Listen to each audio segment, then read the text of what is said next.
Marines promised to get this airport up and running on a 24-hour basis, and they have lived up to that promise along with U.S. Air Force personnel who are here on the ground overseeing operations.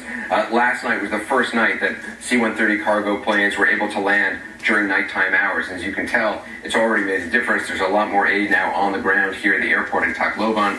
These are actually boxes of medical supplies. Looks like they're from Germany. These are boxes, pallets full of boxes from USAID from the United States. These are plastic tarps, sheets that can be cut up by families, thousands of them.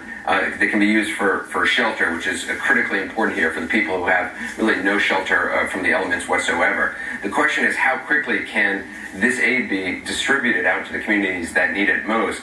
It can be distributed safely, efficiently, and quickly. That's the big holdup right now. The Philippine government, on the local government here, even the federal government, is very disorganized. There aren't the capabilities. They don't have trucks. There's a shortage of fuel. So how quickly this aid can get out there right now, that's the biggest challenge.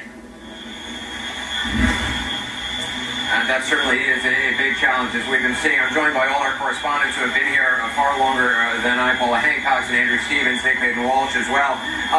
We talked about this at the top of the program. I just want to reiterate, there apparently is some belief among the Philippine government or the Interior Minister who was upset with me that saying that I tweeted something that there's no government presence here. There certainly is a government presence. What I was saying, and I didn't tweet anything at all, was saying that I have not seen a big relief effort out in communities by Philippine military personnel doing a grid search for bodies, even searching for any survivors. Do you all agree with that pretty much? I mean, what are you seeing out there in terms of the aid effort?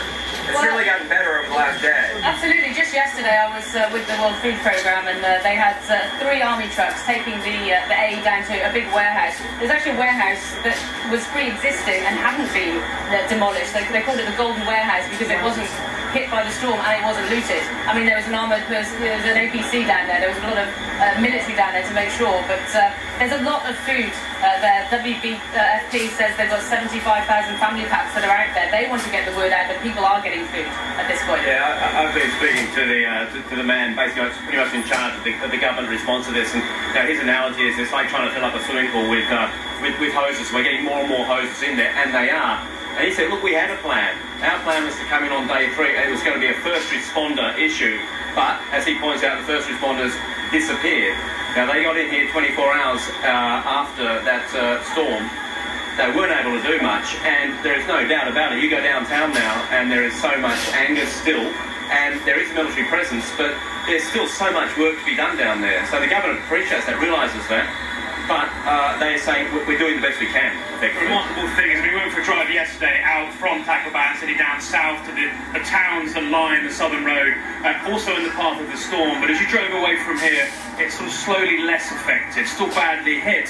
The key issue for the furthest one away was we were turned back by police saying they're rebels and bandits. They claim robbing civilians for food, perhaps. You move back here in the town Palo, not far away from here, very concrete in its infrastructure, so able to resist a lot, and a much more organised mayor who said to us she buried the 813, that's a lot of bodies, in the first 48 hours. They'd given out food before the storm. They had an infrastructure working there. That's all great, but it begs the question, this is the biggest city here. You know, it's a huge gulf in the government's capabilities here. There are still dead bodies on that road as you go in, you know, the same ones day after day. And people do have to ask themselves, what's the priority been here and where have they been in the past, certainly the initial 4 days, the slow trickle we're seeing now. Yeah, and hopefully that's just going to get better and better as the days pass. Appreciate all of your reporting.